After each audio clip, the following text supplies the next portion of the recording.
Hi friends, இன்றைக்கி ஆலு பொடி mass 3 aloo போட்டுட்டு குக்கரில் வச்சுட்டு ஒரு 5 சீட்டி விசில் எடுத்துக்கோங்க. 5 விசில் எடுத்துகிட்டு ஒரு 2 வெங்காயம் வந்துட்டு சின்னதாக கட் பண்ணிக்கோங்க. தக்காளி ஒரு தக்காளி கட் பண்ணிக்கோங்க. கொஞ்சம் கருவேப்பிலை, 3 உருளைக்கிழங்கு வந்து பொடி பொடியாக கட் பண்ணாதீங்க, கொஞ்சம் பெருசு பெருசாக கட் பண்ணிக்கோங்க. வேக வச்சோனையும் கொத்தமல்லி கட் பண்ணி வச்சுக்கோங்க.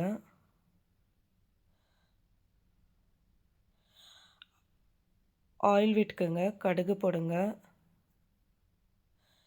கடுகு பொரிஞ்சோன்னே கடலப்பருப்பு, உளுத்தம் பருப்பு போடுங்க. வெங்காயம் கருவேப்பிலை போட்டு நல்லா கொஞ்சம் வதக்குங்க.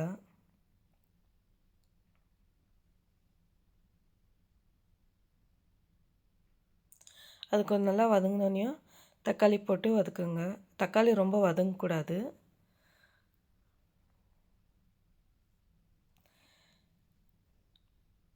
மசாலா போடலாம்.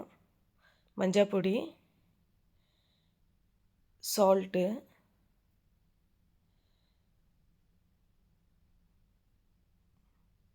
மிளகாய் பொடி இத்தனையும் போட்டு கொஞ்சம் ஃப்ரை பண்ணுங்கள்.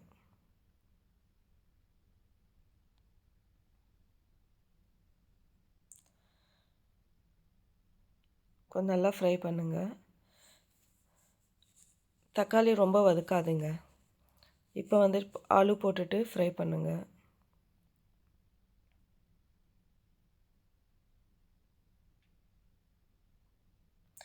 லாஸ்ட்டில் வந்துட்டு கொத்தமல்லி போட்டுக்கோங்க.